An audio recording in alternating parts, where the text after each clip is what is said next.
안녕하십니까? 예, 반가운 얼굴들을 뵈니까 막 마음이 뜁니다. 건강해 보이나요, 제 얼굴이? 예, 기도해 주신 덕분에 이렇게 건강 찾고 잘 버티고 있습니다. 아마 전도인은 형제자매님들의 기도 속에 살아가는 자들인 것은 분명한 것 같습니다. 그래서 이 자리를 빌어서 다시 한번 감사의 말씀을 드립니다.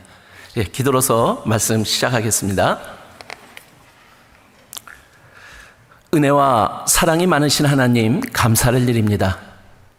저희를 구원하여 주시고 주님의 몸된 교회 안에서 형제자매님들과 함께 사랑을 나누고 또 주님께서 주시는 은혜와 또 사랑 속에 살아갈 수 있게 하여 주심을 감사를 드립니다. 오늘 저희들 주일날 주님의 말씀 앞에 나왔습니다. 오늘도 허락하시는 말씀 속에 주님의 뜻 마음속에 새겨보고자 합니다. 또한 주님의 뜻대로 살아갈 수 있는 저희들이 될 수 있도록 하나님께서 도와주시고 인도하여 주시기를 간절히 기도드립니다. 주님이 오실 때가 너무나 가까웠음을 믿기에 더욱더 영육 간의 강건함으로 살아갈 수 있도록 하나님께서 보살펴 주시고 또 주님의 뜻 밝히 알려주셔서 그 뜻 붙잡고 살아가는 저희들이 될 수 있도록 도와주시기를 기도드립니다.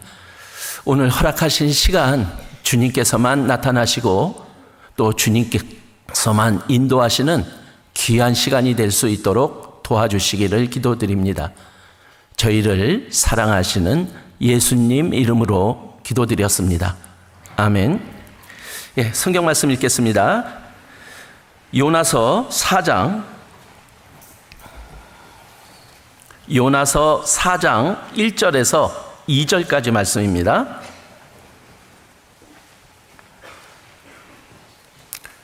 요나서 4장 1절에서 2절까지 말씀입니다. 구약성경 1289페이지입니다. 요나서 4장 1절에서 2절까지 말씀입니다.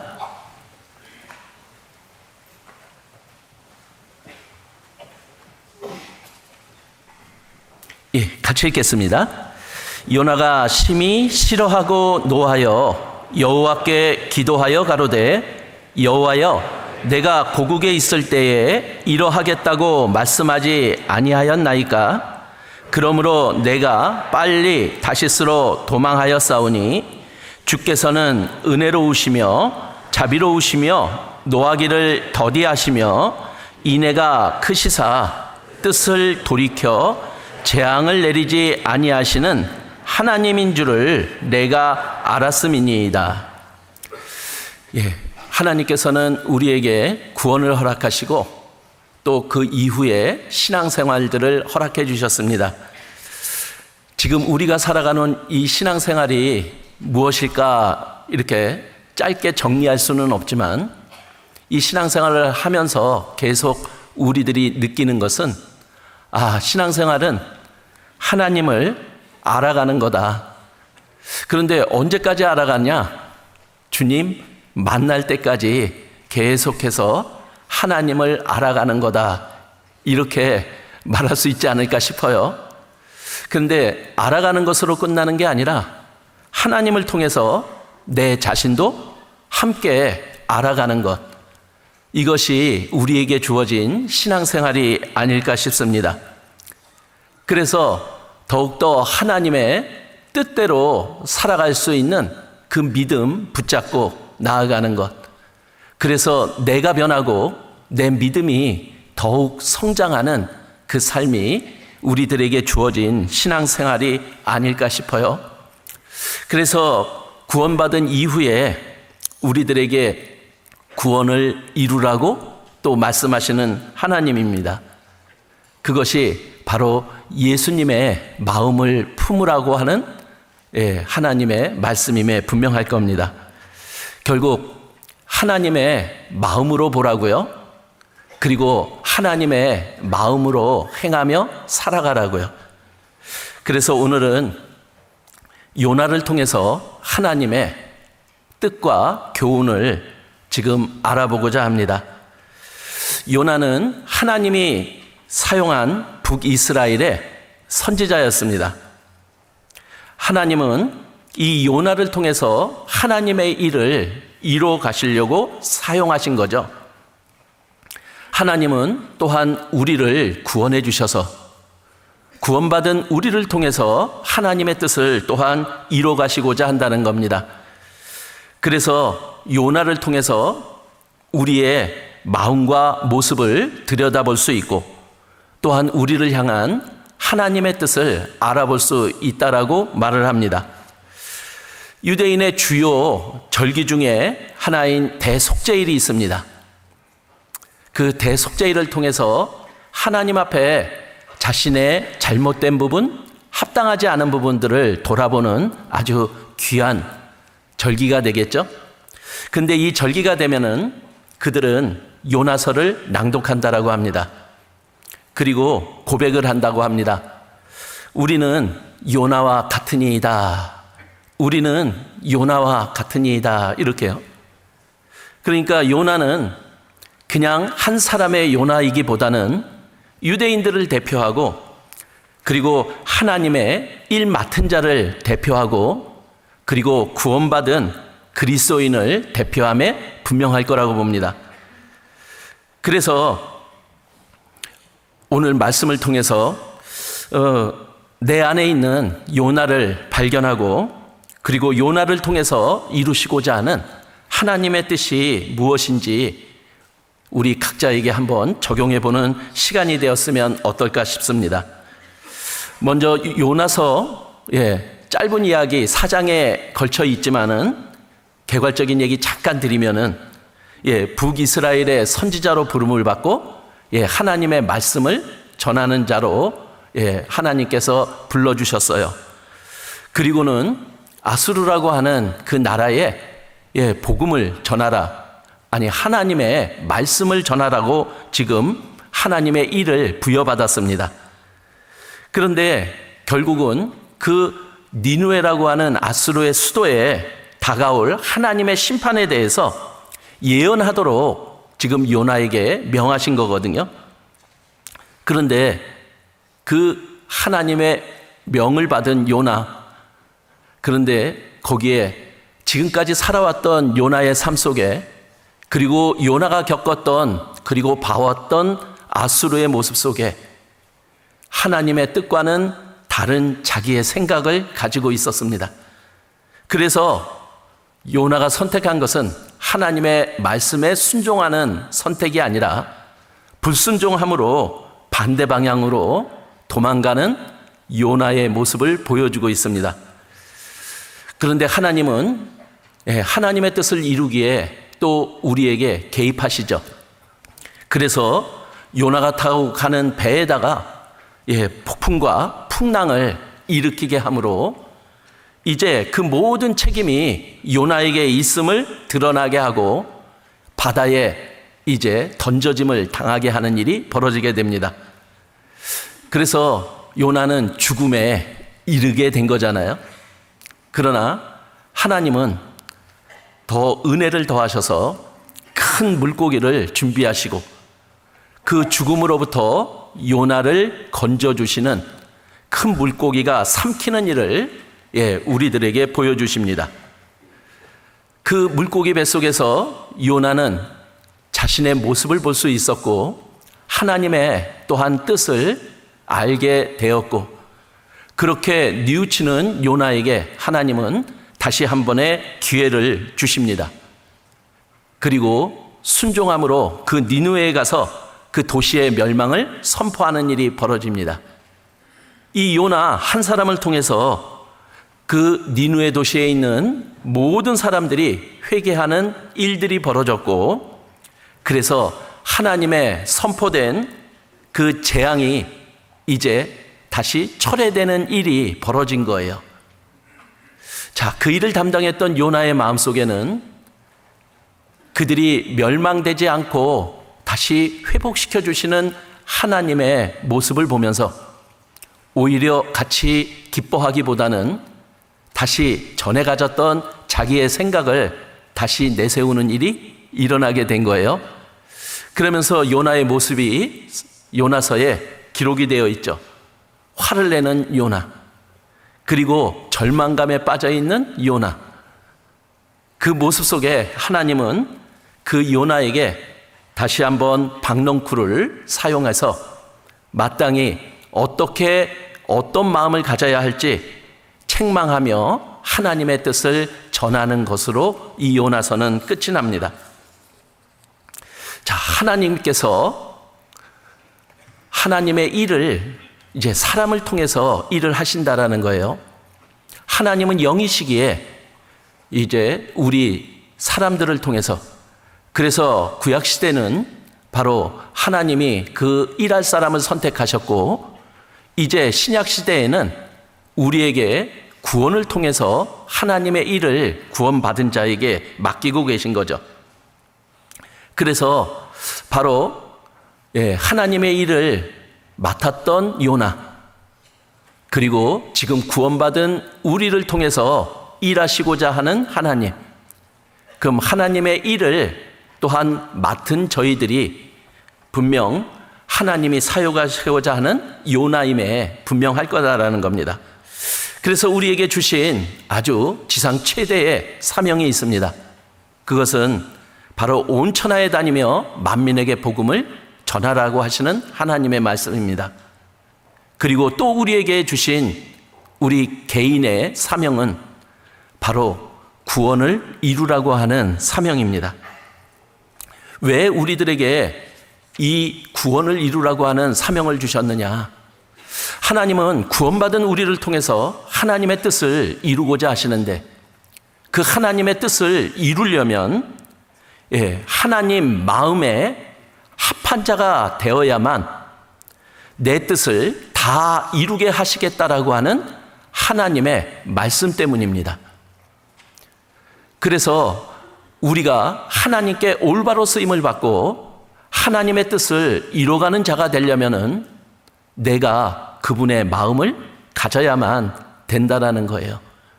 그래서 우리가 이루어야 될 구원, 그것은 성품 구원이고, 그리고 그것은 생활 구원인 겁니다. 그래서 내가 주님의 마음을 품어감으로, 그리고 그 품은 마음을 밖으로 나타내므로 우리는 하나님께 쓰임받을 수 있는 자임을 우리들에게 알려주고 있는 거예요. 하나님께 쓰임받는다라는 것 어떻게 받아들이십니까? 지금도 이제 11월이 되면 교회마다 난리입니다. 어떤 난리인지 아시죠? 또 12월 내년을 향한 또 하나님이 쓰시고자 하는 분들을 선택하고, 또 그렇게 부르심을 받지는 못했지만 우리 각자에게 또 새로운 한 해를 준비하며 하나님께 쓰임받고 하나님의 일을 하고자 하는 그 마음을 우리들에게 주신다라는 거예요. 그런데 하나님께 쓰임받는다라는 일은 우리 그리스도인의 가치를 분명히 높이는 일에 분명하다라는 겁니다. 그런데 그리스도인의 가치는 어디에 있습니까? 바로 우리 각자가 가지고 있는 믿음에 달려있는 것 아닙니까? 자, 우리는 하나님이 나의 창조주임을 믿습니다. 믿습니까?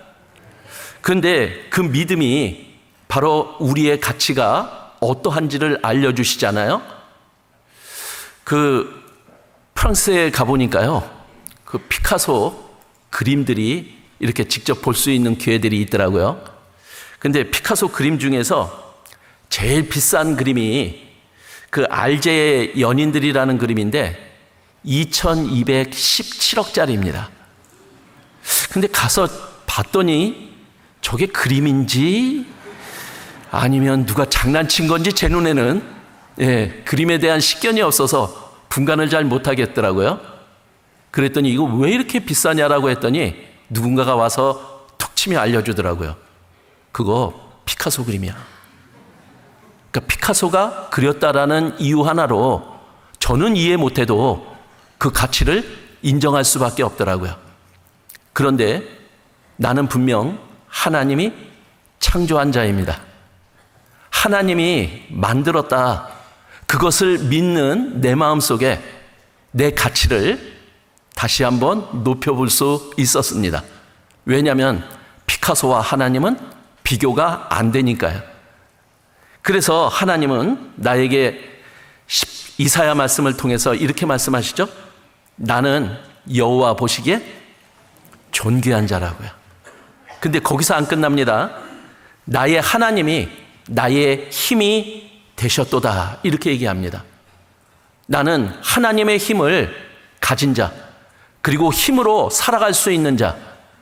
그런데 다른 사람이 어떻게 보든 하나님이 나를 창조하셨고 나를 존귀한 자로 여긴다. 나는 그분을 창조주로 믿기에 그 가치가 나의 가치가 된다라는 것. 이것이 나의 믿음이 주는 가치 아니겠습니까? 여기까지는 우리 모두가 동일한 가치임에 분명할 겁니다. 근데 우리의 믿음은 한 단계 더 나갑니다. 하나님이 나의 구원자이심을 우리는 믿습니다. 맞죠? 자, 그런데 그분이 구원자시라는 것은 바로 나를 예수님의 핏값으로 사셨다라는 거잖아요. 그러면 나의 가치가 바로 예수님이라고 하는 분명한 사실이라는 거예요. 예수님과 나의 가치가 같다. 우리 나를 구원해 주신 하나님을 통해서 그 가치 우리 받아들일 수 있잖아요. 내가 이 세상에 어떤 상황에 놓여 있더라도, 내가 지금 어떤 모습일지라도 나는 분명 예수님의 피로 구원받은 나다. 우리는 그것을 믿기에 이제 내가 얼마나 가치가 대단한 자임을 우리는 마음속에 심을 수 있어요. 근데 하나님은 값으로 사셨다라고 그것만 주장하는 게 아니라, 우리가 이제 예수님의 핏값으로 하나님께서 사신 자라면은 이제 너희 몸으로 하나님께 영광을 돌리라고 말씀한 거예요. 우리의 믿음 뒤에 우리가 받아들이는 하나님이 주시는 가치 속에 또한 우리가 마땅히 해야 될 일이 있다라는 겁니다. 자, 그런데 이제 또 하나의 믿음이 우리들에게 주어지잖아요. 하나님이 나를 사용하신다라는 믿음이요. 그런데 우리는 교회를 통해서 하나님이 나를 사용하시겠다라고 알려주십니다. 그런데 이렇게 11월 달, 또 12월 달을 앞두고 많은 교회의 일들이 맡겨지고 내 마음속에도 내가 하나님을 위해서 이렇게 살아야지 하는 마음을 줄 때, 그 하나님의 일이 내가 결정한 건가요? 하나님이 주신 건가요? 우리는 자칫 그 일들이 마치 내가 결정하고, 그리고 우리 목사님이 나에게 하라고 하신 것은 아닌지 이 생각에서 우리는 벗어난 자죠. 분명히 이 교회를 통해서 하나님이 나에게 그 일을 주셨다. 믿습니까?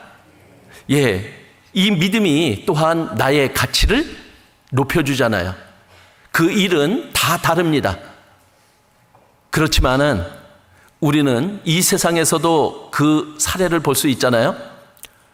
예, 오래된 얘기지만 나폴레옹이 쓰던 모자가 그 얼마 안 되는 모자인데요. 나폴레옹이 썼다라는 이유 하나만으로 경매에서 27억에 낙찰이 됐어요. 왜 그렇게 비싼 금액에 낙찰이 됩니까? 단지 나폴레옹이 썼다라는 이유 하나로요. 자, 내가 하나님이 나를 쓰셨다. 그러면 그 가치는 얼마큼 될까요? 우리에게 주어지는 하나님의 일의 가치는 나를 점점 더 존귀하고 가치 있는 자로 만들어주는 분명한 일임에 분명할 거라는 거예요. 그런데 지금 요나서의 처음 시작이 요나를 사용하시고자 하는 하나님의 일에서부터 시작이 됩니다.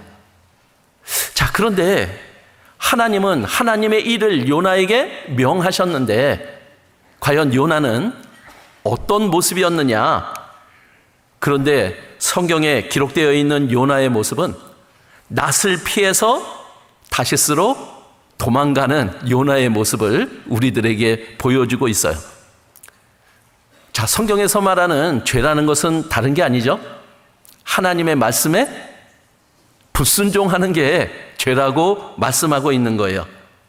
자, 그런데 성경에 이 하나님의 낯을 피했다라는 말이 또 어떤 성경 말씀에 한 군데 더 나오죠.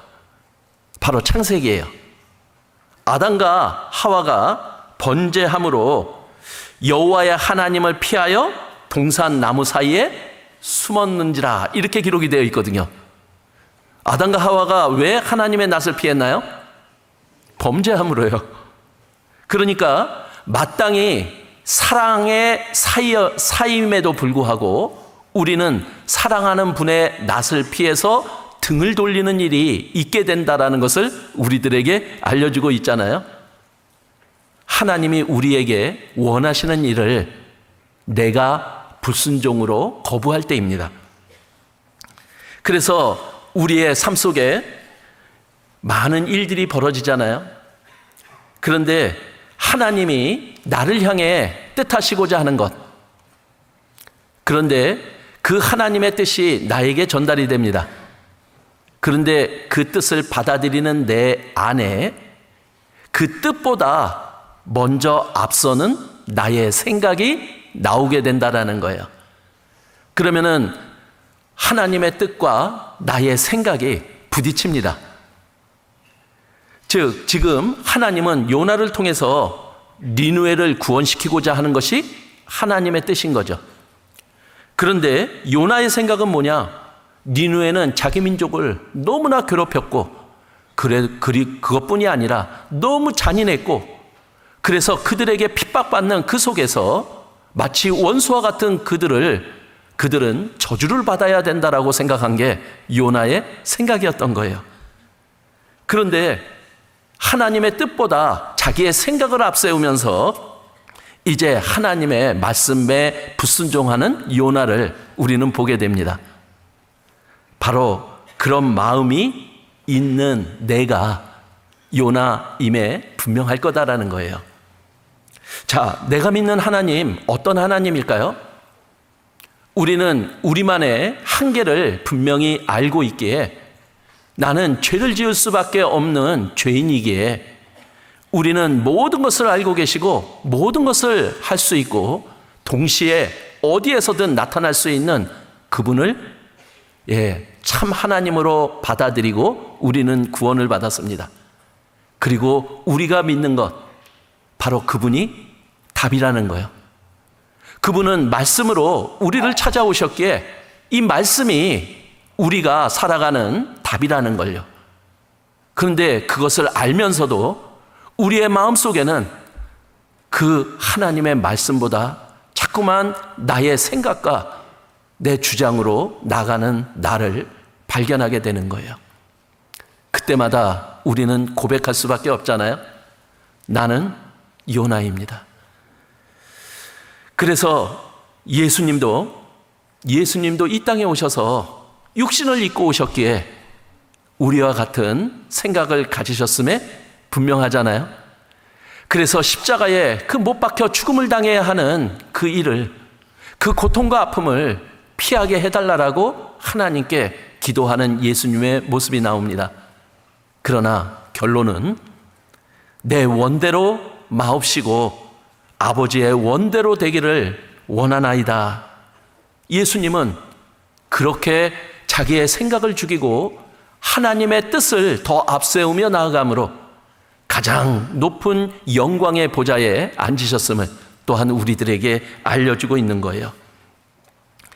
그래서 내 생각을 앞세우느냐, 하나님의 뜻을 앞세우느냐, 그것은 우리 각자의 선택입니다.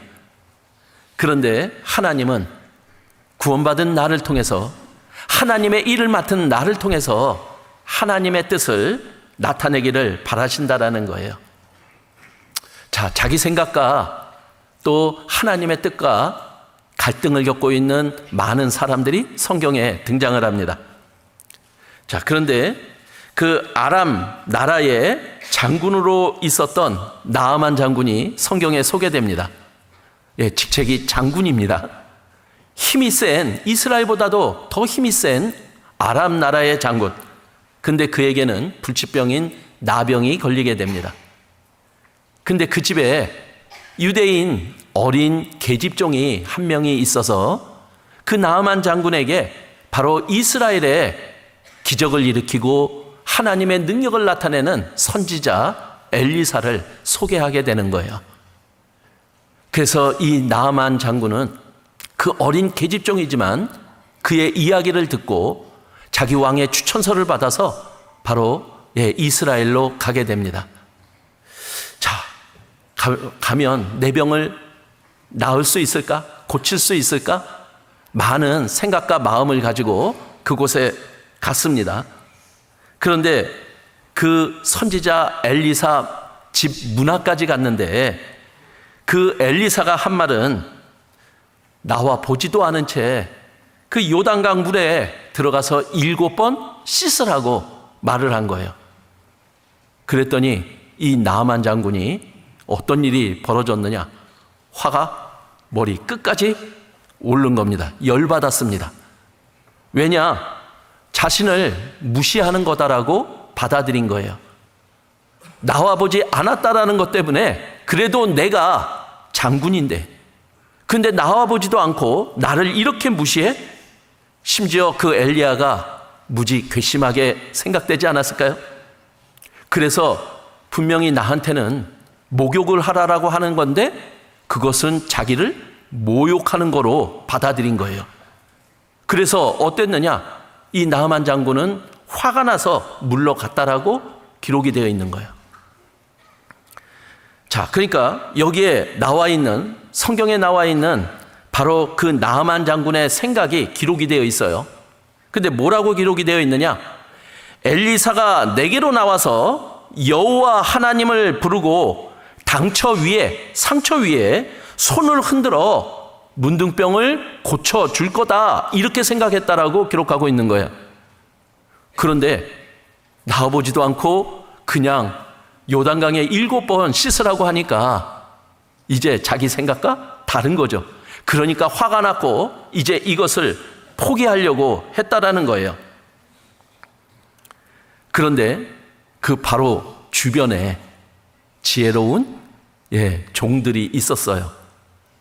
그러면서 그들은 이 나아만 장군에게 이것보다 더 큰 일 행하라 하더라도 해야 되지 않느냐. 왜? 다른 방법이 없는 거예요.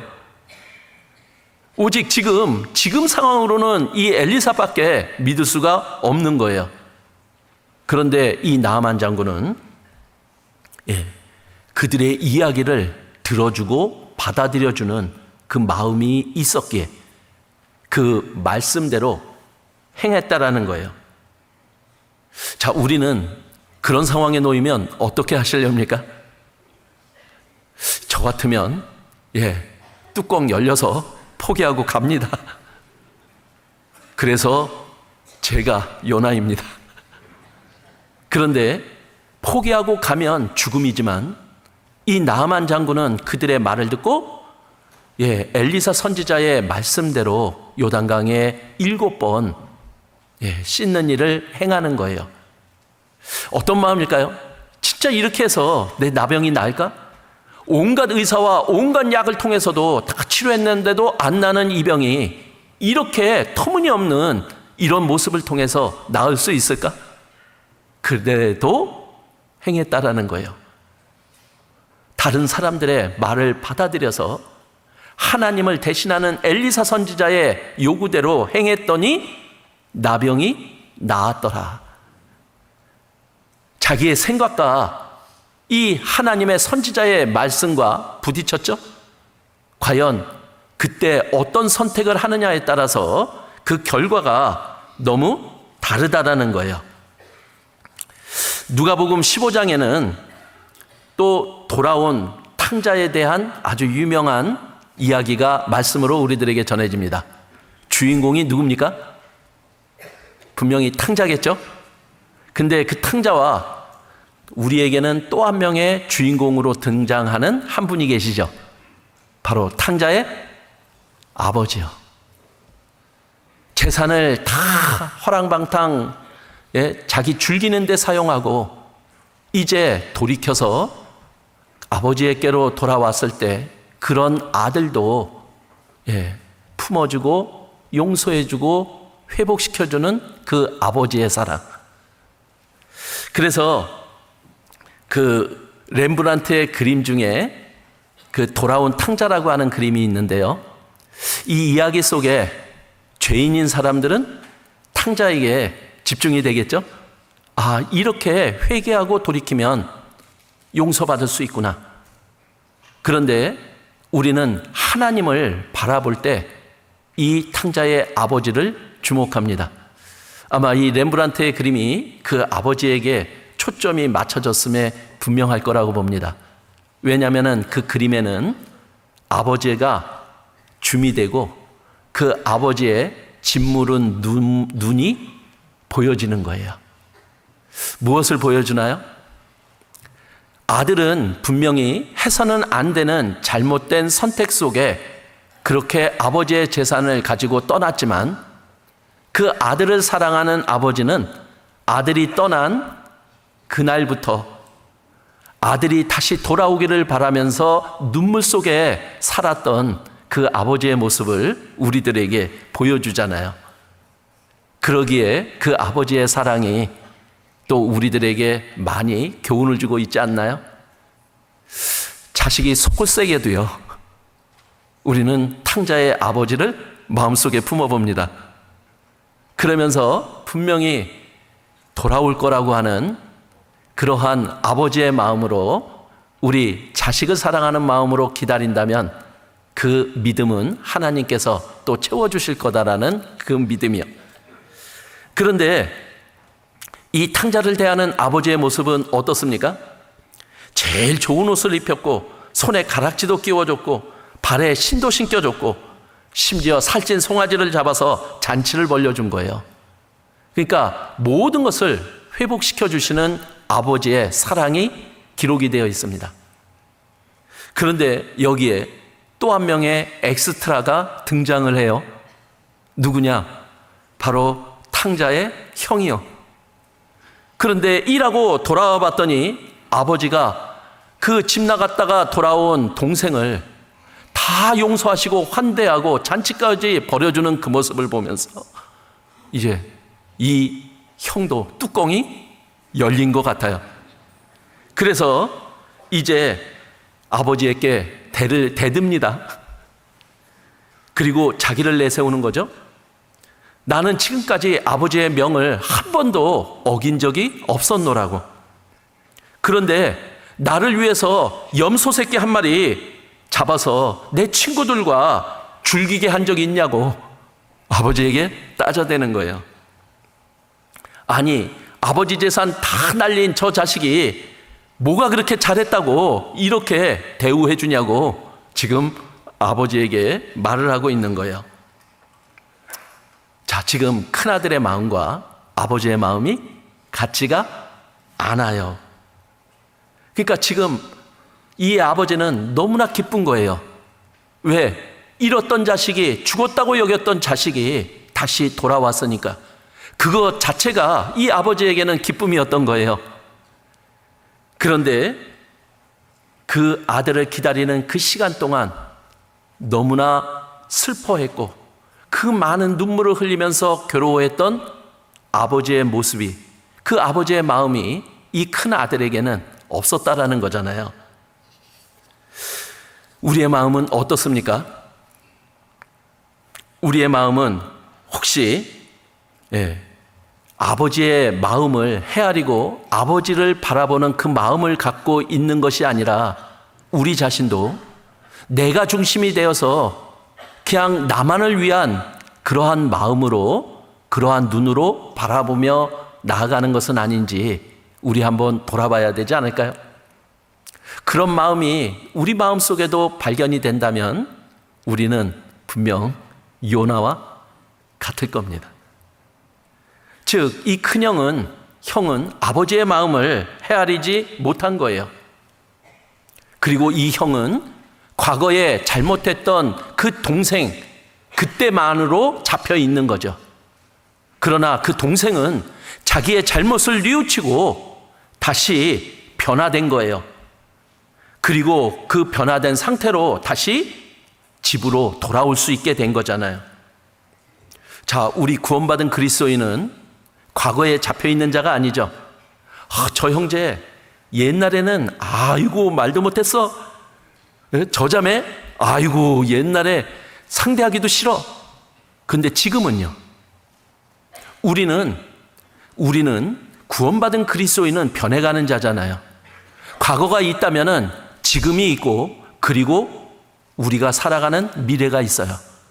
근데 우리는 과거에 어떻게 살았느냐, 과거에 나는 어떤 자였느냐가 중요한 게 아니라 지금의 나는 어떤 사람이냐, 그리고 내가 무엇을 위해 살아가느냐, 그것이 이제 우리들이 서로 받아들이고 인정해야 될 마음과 모습 아닐까요? 우리가 이런 마음이라면요. 그런데 이 형은 그 마음을 받아들이지 못한 거예요.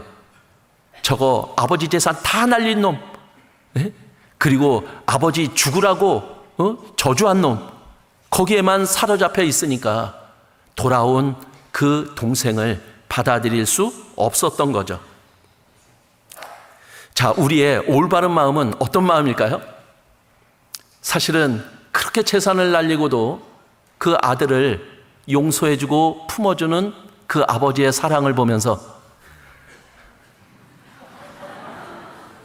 그 사랑에 감동해야 되는 자들이 우리 아닐까요?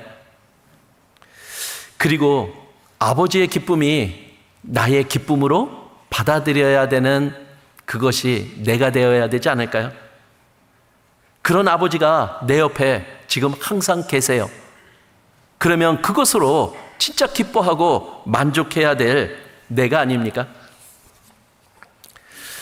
또 마태복음 20장에 보면요, 포도원 품꾼의 이야기가 기록이 되어 있어요.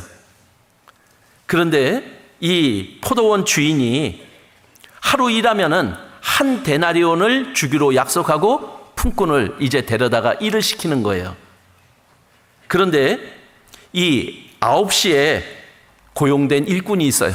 아침 9시에. 그리고 12시에 고용된 일꾼이 있고 3시에 고용된 일꾼이 있고 5시에 끝나갈 무렵에 고용된 일꾼도 있는 거예요. 근데 일이 다 끝나고 이제 임금을 줍니다. 근데 가장 늦게 온 품꾼부터 품삯을 주는 거예요. 근데 다들 거기에 눈이 모아지겠죠? 근데 얼마를 주나 하고 봤더니 다 끝나갈 무렵에 온 그 5시에 온 일꾼에게 한 데나리온을 주는 거예요. 우리 일찍 왔던 일꾼의 모습으로 돌아가면 우리는 어떤 마음을 가질까요? 야, 5시에 온 사람이 한 데나리온을 받으면 일찍 온 나는 더 받겠죠? 예, 그렇게 생각하신 분은 요나와 같은 사람임에 분명합니다. 왜 우리의 마음에는 그런 마음이 있을까요? 그런데 그렇게 기대하고 기다렸는데 나한테는 똑같은 한 데나리온이 주어진 거예요. 자, 어떻게 하실랍니까? 근데 이 일꾼들은 주인에게 불평을 하는 거죠. 내가 더 일을 많이 했는데 왜 내가 저 사람하고 같은 삭슬 받느냐? 그런데 주인이 잘못된 건가요? 원래 한 데나리온을 하루의 품삯으로 정하고 사용한 게 이 포도원 주인입니다. 그런데 그 일꾼들의 마음은 다 다르지 않을까요? 자, 5시에 고용된 일꾼은요, 아침부터 기다렸어요. 5시까지. 그 마음은 어떤 마음이었을까요? 하루 벌어서 하루 먹고 사는 그 품꾼들이요. 그런데 자기를 사용해 주는 사람이 없어요. 그러면은 집에서 기다리는 가족이 있고 그들을 먹여 살려야 하는 돈이 없기에 또 걱정하고 졸이고 그래도 누군가를 작은 품삯이라도 자기를 불러주기를 바라는 그 간절한 마음으로 애를 태우며 기다리는 그 품꾼의 마음이요. 근데 9시에 고용된 일꾼은 어떤 마음일까요? 신났지 않았을까요? 야, 오늘 이제 우리 가족 제대로 먹는구나. 에? 오늘 받은 품삯 가지고 내가 우리 가족들에게 또 먹을 것을 가져다 주면 너무 행복하겠지?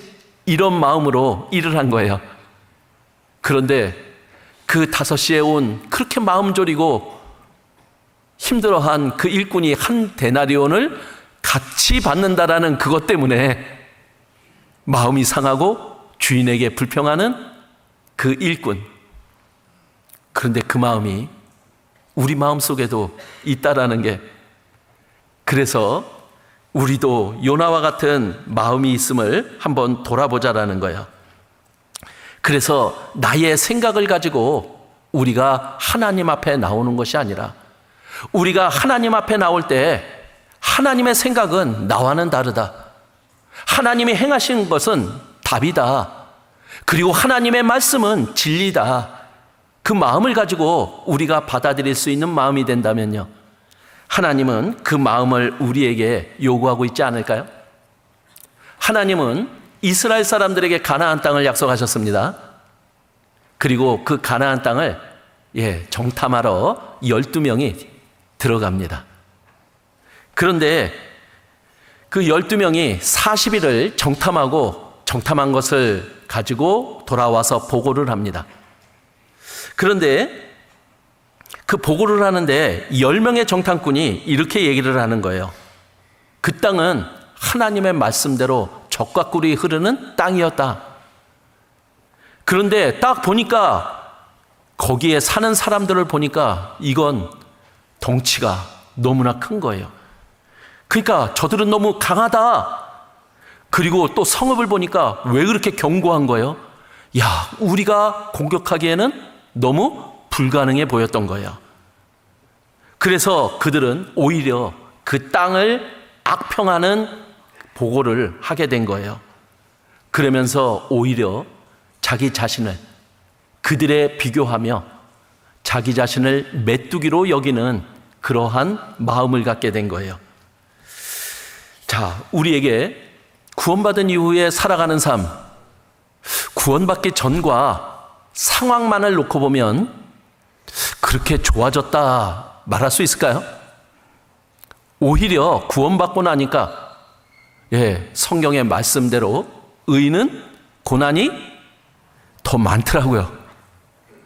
그런데 그 고난을 우리가 어떤 마음으로 받아들이느냐, 하나님은 그것을 우리에게 요구하시는 것 아닐까요?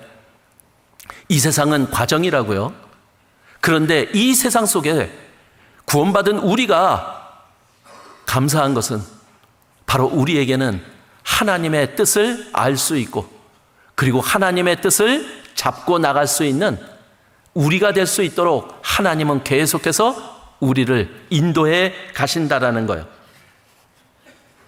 그래서 우리가 하나님의 약속이 분명히 구원받은 우리에게도 존재하는데 그 약속보다 상황을 더 앞세운다면은 우리는 또 그 상황 속에 하나님의 뜻을 저버린 채 우리는 오히려 하나님의 약속을 부정하는 우리가 될 수 있다라는 것을 알려주고 있지 않을까요? 우리가 구원받았다면요, 우리는 우리의 믿음대로 하나님의 약속을 붙잡고 나가야 되는 우리가 되어야 되지 않겠습니까? 그 약속을 붙잡고 나갈 때 상황은 우리들에게 어떻게 보이느냐? 여호수아와 갈렙처럼 잘 차려진 밥상이 될 수 있음을 알려주고 있잖아요. 자, 우리는 우리 앞에 놓여져 있는, 우리가 겪고 있는 그 어려움들 우리는 어떻게 받아들이고 있습니까? 상황으로만 받아들이실랍니까? 아니면 하나님의 약속으로 그 어려움들을 보시겠습니까? 그렇다면 우리의 그 선택에 의해서 결과는 너무나 달라진다라는 것을 우리가 한번 받아들여야 되지 않을까요? 우리가 그렇지 못하다면 우리는 또 내 생각과 내 눈만을 의지하고 나가는 요나와 같은 사람임에 분명할 거다라는 거예요. 자, 그런데 하나님은요, 하나님의 뜻과는 다르게 살아가는, 자기의 주장과 자기의 생각을 앞세우는 우리들을 하나님은 올바로 잡아가는 일을 하시는 거예요. 왜냐하면 우리가 그만큼 하나님에게 소중한 존재이기 때문에. 그래서 하나님은 불순종하는 우리들에게 징계를 내리시기도 하고, 구원받은 우리가 어려움 가운데 있을 때에도 그 어려움을 통해서 더욱더 올바른 그리스도인의 모습으로 살아갈 수 있도록 그 어려움들을 허락하신다라는 거예요. 그래서 결론은 우리가 하나님의 뜻 가운데 합당한 자로 살아갈 수 있도록요. 그래서 하나님의 뜻을 나타내는 자로 살아갈 수 있도록요. 그래서 우리가 잘못된 선택을 하면 분명히 고난으로 이어진다라는 것을 우리들에게 알려준 사람이 바로 요나이기도 합니다. 자, 그래서 이제 요나에게 큰 바람과 폭풍, 즉 어려움이 이제 요나에게 내려집니다. 그런데 그 어려움은 그냥 고난과 어려움으로 끝난 게 아니라 요나로 하여금 기도하게 만들어줬다라는 거예요. 자, 우리 구원받은 이후에 하나님이 허락하시는 그 고난 속에 우리가 제일 먼저 순종하는 모습이 기도 아닐까요? 고난이 찾아오면 우리의 하나님이 함께 하신다, 하나님은 분명히 계신다, 그러기에 우리는 더더욱 그분께 기도할 수밖에 없는 자라는 거예요. 요나가 그 큰 물고기 뱃속에서 뭘 했을까요? 배 밑창에서 잠을 자지는 않았겠죠. 거기서 딴 생각을 할 수도 없었겠죠. 요나가 겪은 그 어려움이 너무나 컸기에 아마 요나는 그 뱃속에서 할 수 있는 오직 하나, 그것은 기도밖에 없었을 겁니다. 그런데 그 기도가 이제 하나님을 올바로 볼 수 있게 만들어주는 거죠. 그리고 하나님을 올바로 보는 순간 그것을 통해서 내 자신도 볼 수 있게 주셨다는 거예요. 자, 우리가 겪은 그 어려움 속에 우리의 경험 아닙니까? 그 어려움 속에 기도밖에 할 수 없는 나. 그런데 그 어려움 속에 분명히 하나님은 나를 향한 하나님의 뜻을 전하고 있다는 거예요. 그 하나님의 뜻을 내가 받아들일 때 또한 하나님은 우리에게 회복을 허락하시는 분이라는 거예요.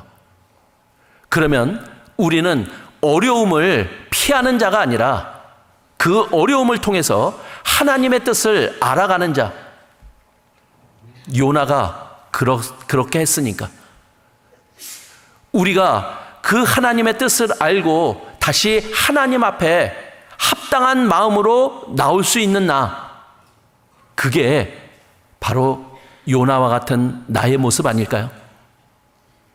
결코 내 생각만 주장하는 요나의 모습인 내가 나의 전부가 아니라 나에게 주어진 상황과 환경 속에 하나님을 올바로 보고 하나님 앞에 나아갈 수 있는 그 나까지가 바로 요나와 같은 나의 모습임을 우리들에게 알려주고 있잖아요. 그래서 하나님은 고난을 통해서 우리들에게 기도를 가르쳐 주십니다. 그 고난에서 벗어날 수 있는 최고의 방법, 그것이 기도라고요. 우리 고난이 찾아오면 우리에게 일어나는 일은 어떤 일입니까? 먼저 상황부터 탓합니다. 왜 나한테 이런 일이? 근데 그 단계가 조금 지나면 좀 변하죠. 그래서 상황을 탓하다가 이제 사람에게로 넘어갑니다. 그리고 사람을 탓하죠. 그러다가 기도라고 하는 것들이 내 마음속에 연결이 되면 그 다음부터는 하나님 앞에 나를 보게 되는 거예요.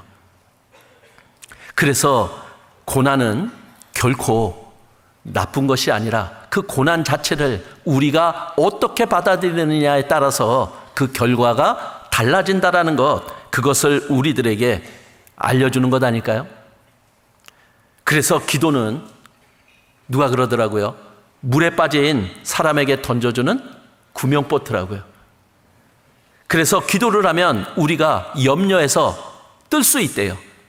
그리고 절망해서, 좌절해서, 낙심해서 뜰 수 있는 게 기도라고 말하고 있는 거예요. 그래서 성경에 믿음의 사람들이 다 기도의 사람이었음을 우리들에게 보여주고 있는 거죠. 그래서 고난은 우리에게 기도를 가르쳐 줍니다. 기도는 하나님을 바꾸는 게 아니라 기도를 통해 하나님의 뜻을 알게 해주셔서 나를 바꿔가는 게 기도라고요. 하나님은 계속해서 나를 하나님의 마음을 품은 자, 하나님 마음에 합한 자로 계속 바꿔가는 일을 해야 되는데, 그것이 내가 원하고 바라는 것이어야만 우리는 하나님께 기도를 하는 자가 되고, 그 기도를 통해서 우리는 그렇게 바꿔져 간다라는 거예요. 자, 그래서 우리가 그 고난 속에 하나님의 뜻을 올바로 알고 품게 되면 어떤 일이 벌어지느냐?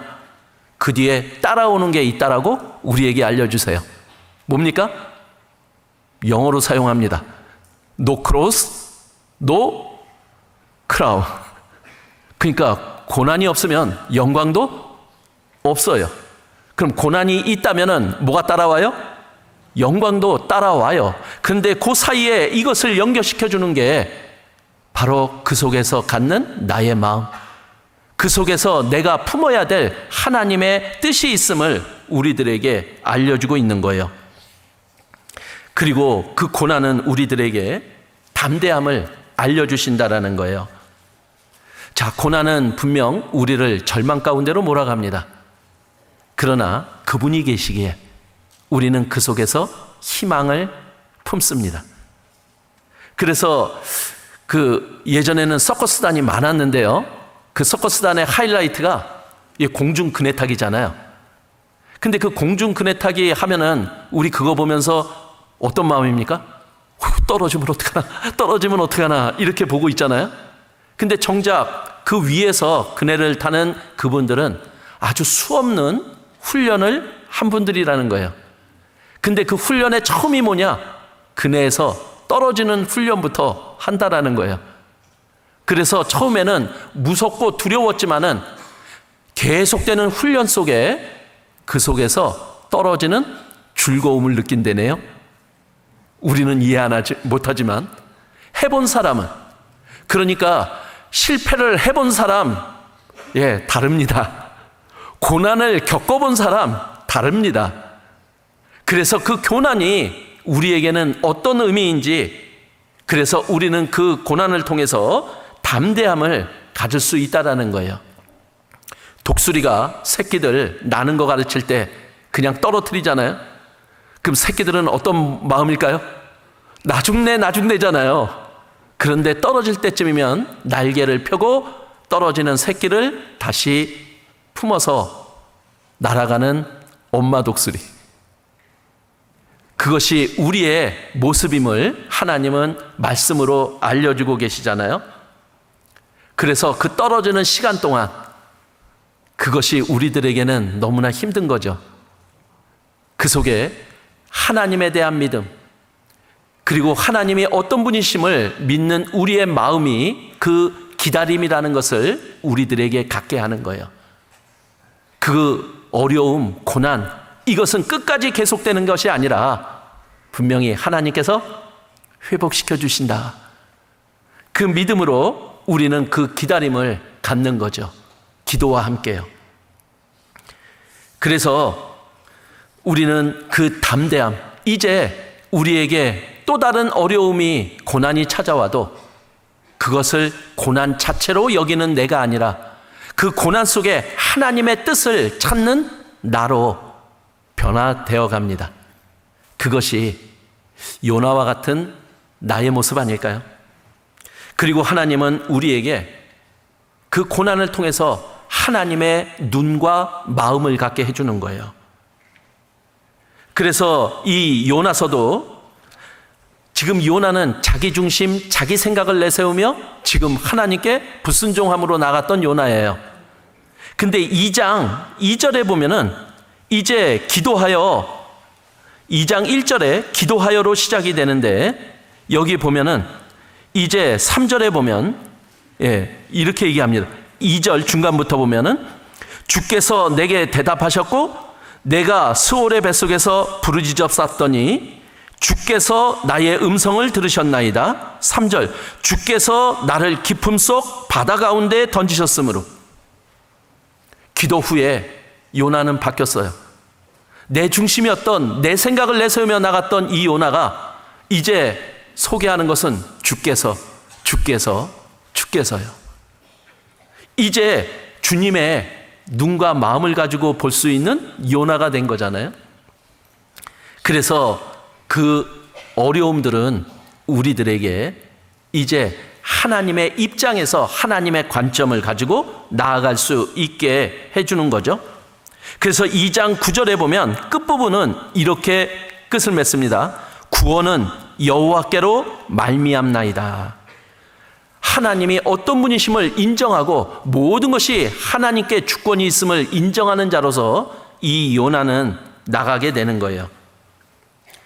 하나님은 우리를 죽을 때까지 인도하시는 분이라고 시편 48편 14절 말씀으로 우리들에게 주고 계셔요. 자, 우리는 하나님의 인도하심에 나를 맡기고 믿음으로 나아가야 되는 우리가 아닐까요? 그래서 하나님은 요나를 다시 뱃속에서, 큰 물고기 뱃속에서 토해내게 하시고 다시 하나님의 일을 할 수 있는 기회를 부여받습니다. 자, 그래서 이제 요나는 니누에 가서 이제 하나님의 예언의 말씀을 전하죠. 여기 3장 4절에 보면 요나가 그 성에 들어가매 곧 하룻길을 행하며 외쳐가로되 40일이 지나면 니누에가 무너지리라. 요나는 외쳐댄 거예요. 하나님의 뜻과 말씀을요. 그런데 40일이 지나면 니누에가 무너지리라. 그럼 하나님의 뜻은 니누에가 무너지는 게 하나님의 뜻인가요? 아니죠? 왜 하나님의 예언의 말씀을 니누에에 전했을까요? 40일이 지나면 니누에는 무너질 거다. 그러니까 하나님의 뜻은 뭡니까? 40일이 되기 전에 어떻게 하라고요? 하나님께 돌이켜라. 이것이 하나님의 뜻이잖아요.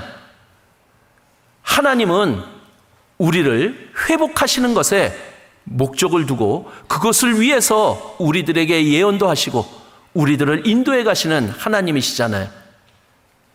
우리가 겪는 어려움, 나에게 처한 고난, 그 고난이 하나님의 목적이 아니라 그 고난으로부터 우리의 눈과 마음이 하나님을 향하도록 만들어 가시는 것이 하나님의 목적이잖아요. 요나는 그렇게 회복이 되어서 하나님의 일을 할 수 있는 자로 회복이 됩니다. 결국 요나가 구원받은 나를 대표하고 있다면 나도 내가 하나님 앞에 혹시 불순종할지라도, 내가 하나님 앞에 합당하지 못한 일을 했을지라도 하나님은 나를 사랑으로 다시 회복시켜 주시는 하나님이시다. 그래서 내가 그 회복된 요나와 같은 자가 될 수 있다라고 나를 보게 해주시는 것 아닐까요? 하나님은 실패했다고 버리시는 분이 아니라 실패한 자도 다시 기회를 주시는 하나님이고 다시 사용하는 하나님이세요. 예수님을 3번이나 부인했던 베드로. 그런데 예수님은 부활하셔서 그 베드로 앞에 다시 나타나신 거예요. 혼내려고 나타나신 게 아니죠? 다시 사용하시려고요. 그런데 물어보시는 거예요. 네가 날 사랑하느냐라고요. 우리가 주님께 회복될 수 있는 오직 하나요. 그분을 향한 사랑 아닐까요?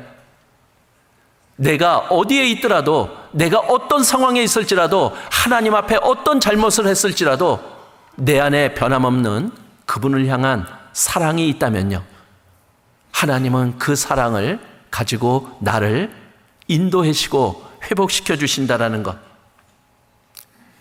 그것이 우리가 가져야 될 요나와 같은 마음 아닐까 싶습니다. 자, 그런데 우리는 하나님 앞에 내가 올바른 마음을 가져야 되겠다, 그리고 하나님의 뜻대로 살아가야 되겠다, 그런 마음을 갖습니다. 그런데 막상 그렇게 살아보려고 하니까 잘 되던가요? 저만 안 됐군요. 그렇게 뉘우치고, 그래, 이제는 주님만 붙잡고 갈래. 이제는 하나님이 답이니까 하나님 말씀대로만 살아갈래. 그런데 정작 그렇게 행해 보니까 또다시 변하지 않는 예전의 그 마음이 올라오는 거예요. 요나가 그랬죠? 그래서 니느웨가 회복이 됐어요. 근데 회복된 니느웨를 보면서 문제는 뭐냐? 회복된 요나가 다시 넘어지는 요나로 지금 등장을 하고 있는 거예요. 우리의 마음이, 이런 마음을 가진 내가 진짜 요나 아닙니까? 그런데 하나님은 그 요나에게 이제 하나님의 뜻을 전하고자 하는 거예요. 그래서 요나가 알아듣기 쉽게 박농쿨을 통해서 요나에게 교훈을 내립니다. 자, 그래서 우리가 계속되는 과정들 속에 보면은 사실은 하나님은 완전한 자지만 나는 완전하지 못하다라는 것을 계속해서 하나님은 우리에게 알려주고 있는 것 아니에요? 그것은 뭐냐? 하나님을 더 의지하라고. 우리가 무언가 회복이 되고 잘 됐다 싶을 때 우리의 마음이 예전 같지가 않은 거예요.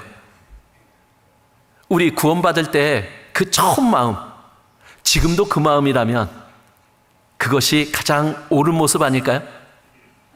근데 시간이 지나고 내가 하나님께 쓰임받고 내가 교회 안에서 그래도 나름대로 살고 있다라고 생각이 들 때 어찌 보면 그때가 제일 위험한 순간일 수도 있잖아요.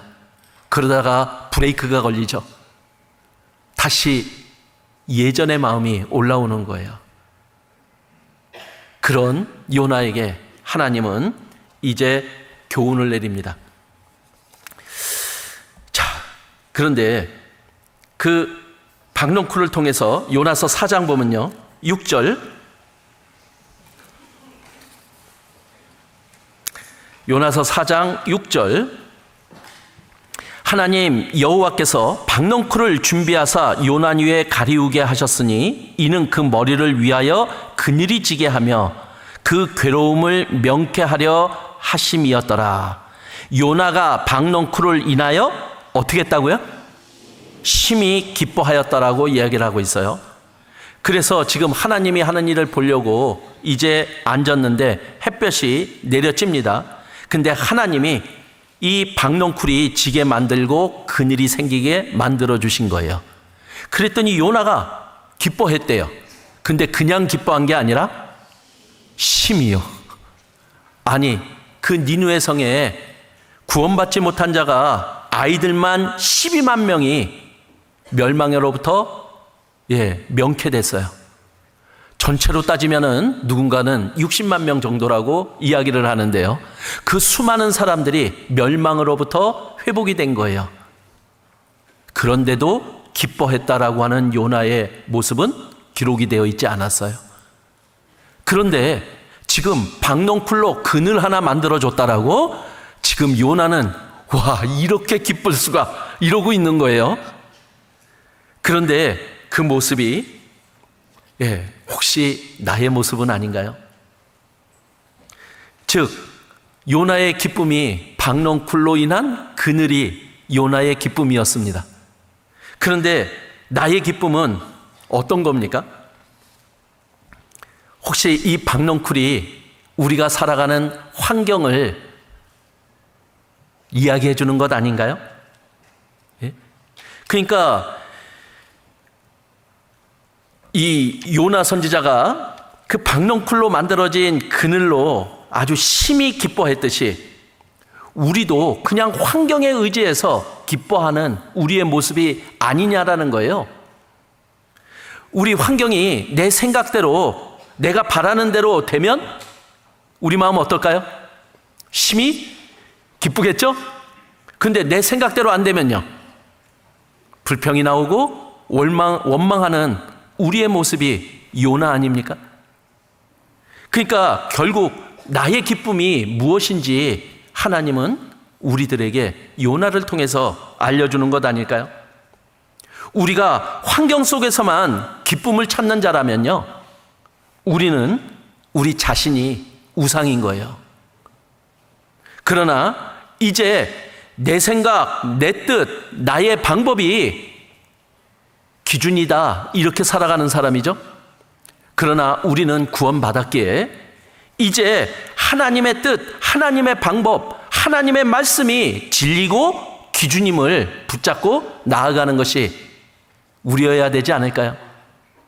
그래서 환경을 통해서 내가 무엇을 갖고 무엇을 얻었느냐가 나의 기쁨이 아니라 이제 하나님의 기쁨이 나의 진정한 기쁨임을 인정하고 나아가는 자가 되어야 될 것을 우리들에게 알려주고 있지 않은가요? 그래서 하나님의 진정한 기쁨을 우리들에게 소개하고 있는 거예요. 하나님의 진정한 기쁨. 무엇이 하나님의 진정한 기쁨일까요? 하늘에서의 최고의 기쁨. 그것은 이뤄진 한 영혼이 구원받는 일이요. 그런데 그 하나님의 기쁨, 예수님의 기쁨이 나의 기쁨이 되어야 되지 않나요? 근데 아직도 환경을 붙잡고 그 기쁨을 찾는 것이 하나님의 기쁨보다 앞서 있다면 우리는 결론에 요나와 같은 사람으로 돌아가는 겁니다. 그래서 하나님은 우리들에게 믿음의 본이 됐던 한 분을 소개하고 있죠. 그분이 바로 사도 바울입니다. 이 사도 바울은 오직 하나님의 뜻을 위해서 자기는 죽이고 자기 생각보다 하나님의 말씀, 하나님의 뜻을 앞세우며 살아갔던 자임에 분명하죠.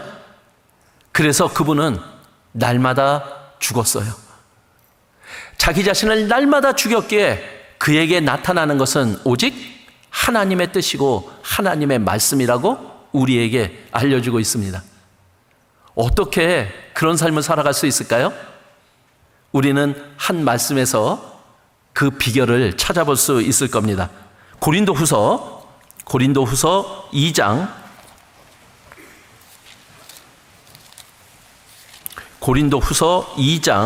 17절.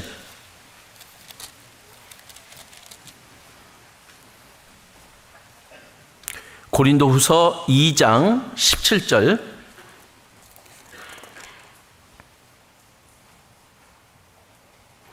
우리는 수많은 수다한 사람과 같이 하나님의 말씀을 혼잡하게 하지 아니하고 곧 순전함으로, 그 뒤에 같이 읽겠습니다. 하나님께 받은 것 같이 하나님 앞에서와 그리스도 안에서 말하노라. 자, 사도 바울의 삶을 우리들에게 소개하고 있잖아요. 자, 이 사도 바울의 마음은 어떤 마음이냐? 하나님께 받은 것 같이 산다라고 우리에게 자신을 소개하고 있어요.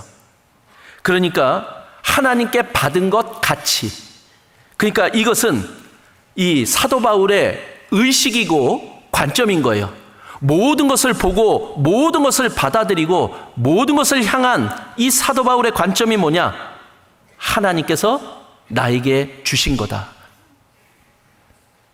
그러니까 이 마음이 되니까 말씀 속에서도 우리는 하나님의 뜻을, 나에게 주신 환경 속에서도 하나님의 뜻을, 나에게 일을 맡겨주신 것도 하나님의 주신 것으로.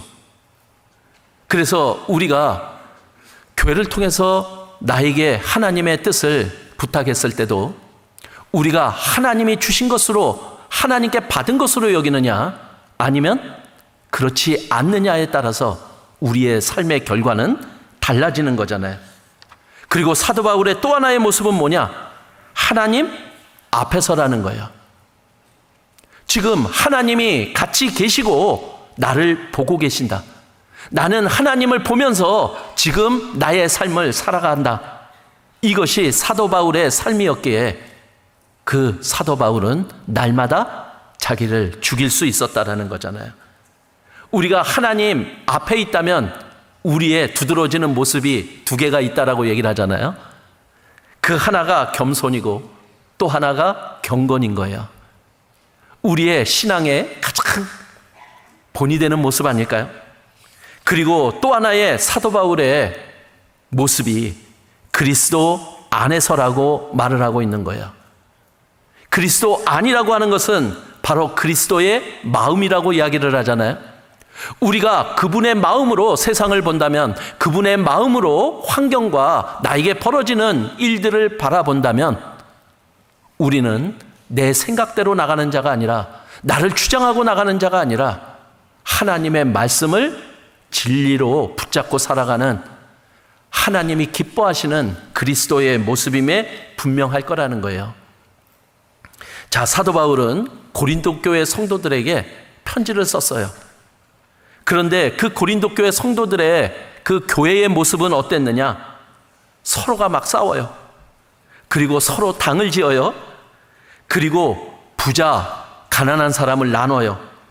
그리고 누구는 아볼로파, 누구는 게바파, 누구는 바울파, 이게 파가 나눠져요. 그리고 교회 안에서 문제가 생기면 교회 안에서 사랑으로 해결해야 되지 않고 세상 법정으로 나가는 그들의 모습 속에 사도 바울이 그들에게 권면을 하고 있는 거예요. 과연 우리의 마음이 어떠해야 될지를요, 고린도 후서 6장 13절이요.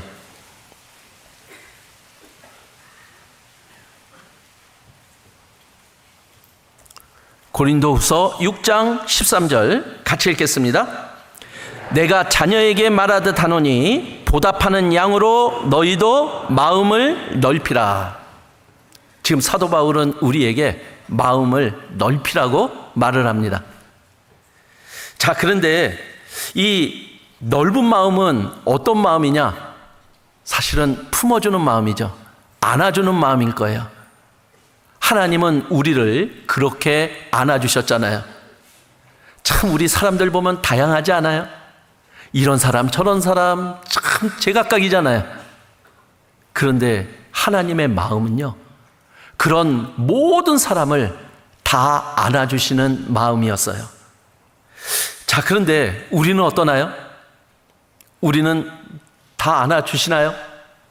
품어주시나요? 그런데 품어주려고 그러니까 내 마음에 안 들어요. 그죠? 마음에 안 든다라는 말은 무슨 말입니까? 내 마음에 들어오지가 않는다라는 거예요. 그래서 하나님 말씀대로, 그래 원수도 사랑하려는데 그래 품자, 그런데도 마음에 안 들어와요. 이렇게 마음에 들어오지 않는다. 그게 뭐냐? 왜 마음에 들어오지 않냐? 내 마음이 너무 좁아요. 좁으니까 내 마음속에 생각은 하면서도 들어오지 않는 거잖아요. 그러니까 우리의 이런 문제가, 우리는 자꾸만 상대방에서, 환경에서 찾으려고 하는데 그것이 아니라 진정한 문제는 내 마음이 문제다. 그래서 사도 바울은 우리에게 다른 사람이 너 이렇게 바뀌어야 돼, 환경이 이런 환경이 되면 나 이렇게 할게, 이게 아니라 너의 마음부터 넓혀라, 이렇게 말씀하고 있는 거죠. 그래서 이 사도 바울이 지금 벌어지는 모든 일들에 대한 이 사도 바울의 분석이 나옵니다. 12절에, 6장 12절에 너희가 우리 안에서 좁아진 것이 아니라 오직 너희 심정에서 좁아진 것이라. 누구 때문에 내가 지금 이렇게 힘들어하고 문제가 되고 내가 받아들이지 못하는 자가 된 게 아니라, 누구 때문이 아니라 내 자신 때문임을 우리들에게 알려주고 있는 거예요. 그런데 지금 우리 마음이 지금 좁아 있다라고 얘기를 하고, 사도 바울은 우리의 마음을 넓히라고 얘기를 하고, 우리 마음이 고무줄입니까? 늘어나기도 하고 줄어들기도 하고. 근데 사도 바울의 말씀 우리 믿죠? 우리 마음은 그럴 수 있다는 거예요. 우리의 마음은 넓혀질 수도 있고 좁혀질 수도 있다라는 거예요. 그런데 우리 마음이 언제 좁아집니까? 우리가 감정 중심으로 나가면은 우리 마음은 좁아질 수 없어요. 좁아질 수밖에 없어요. 자, 화가 났습니다. 제 마음 어떤 마음으로 변했을까요? 좁아질 수밖에 없어요. 자, 힘이 들어요. 그러면 우리 마음은 좁아질 수밖에 없어요. 아이고, 누가 미워져요. 미움이 올라왔어요. 그러면 내 마음도 좁아져요. 근데 내 마음 넓히는 방법도 아시죠? 어떨 때 내 마음이 넓어지던가요? 그것은 사랑에 빠질 때밖에는 없어요. 사랑에 빠지면요, 옛말에는 곰보도 이뻐 보인대요. 약점이 약점으로 안 보이는 거죠. 오히려 그 약점이 더 매력으로 느껴진다. 이거 다른 상황 때문에 그렇게 변한 게 아니라 내 마음이 사랑 때문에 넓어진 것 아닐까요? 자, 그래서 사도 바울은 우리들에게 마음을 넓히라고 말씀하고 있는 거죠. 그래서 우리가 그 사랑의 마음을, 그래서 내 마음이 좁아질 때마다 우리 다시 사랑으로 넓히는 방법 아시죠? 그래서 하나님의 사랑을 다시 확인하고 내 마음으로 받아들입니다. 그래서 우리가 가장 힘들 때 하는 최고의 처방, 전도 집회 말씀입니다. 하나님의 사랑, 그 사랑을 내가 마음속에 받아들일 때 그 사랑이 내 마음을 넓혀줘요. 그리고 그분이 답임을 또한 우리들에게 알려주심에 분명하다라는 거예요. 그래서 우리는 우리 안에 요나와 같은 마음이 있음을 한번 돌아보면 어떨까요? 그러나 그 마음을 회복시켜 주시는 하나님도 분명히 계심을 우리는 믿어야 될 거죠. 자, 그런데 이 요나서 4장으로 끝납니다. 그런데 어떻게 됐어요? 결과는 요나 어떻게 됐어요? 하나님이 주신 교훈을 올바로 받아들이고 잘 됐을까요? 아니면 그래도 자기 주장 가지고 살다가 하나님한테 많이 맞았다. 뭐 결과가 없어요. 왜 결과가 없을까요? 이 요나서는 요나에게만 국한된 게 아니라 바로 구원받은 우리를 향한 하나님의 말씀이 아닐까요? 자, 이렇게 하나님이 하나님의 뜻을 알려줬다면 이제 너 어떻게 할래? 너 어떻게 살래? 너 어떤 마음으로 살아갈래? 이제 우리 각자가 요나서 5장을 기록해야 되지 않을까요?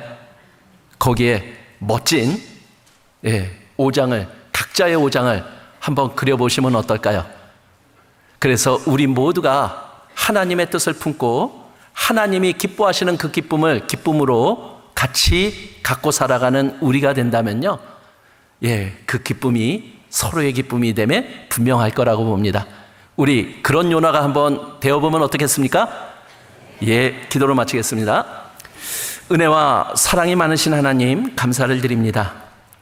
우리에게 말씀으로 하나님의 뜻을 전해주시는 하나님, 또 하나님의 말씀과 뜻 가운데 살아가는 저희들이 될 수 있도록 항상 우리의 자신을 하나님 앞에 비추어 보고 어려움과 고난 속에서도 하나님의 뜻을 찾는 저희들이 되어서 하나님의 뜻을 이뤄가는 저희들이 될 수 있도록 하나님 인도해 주시고 은혜 더해 주시고 올바른 선택을 하며 살아가는 저희들이 될 수 있도록 도와주시기를 간절히 기도드립니다. 이 광주교회를 통해서 역사하신 하나님, 그 역사가 더 많이 더 크게 진행될 수 있기를 바랍니다. 우리 광주교회 모든 성도분들의 마음이 또 넓은 마음으로 또 품어주고 안아주는 마음이 되어서 그 주님의 뜻 더 많이 이뤄갈 수 있도록 하나님께서 은혜 더해 주시기를 간절히 기도드립니다.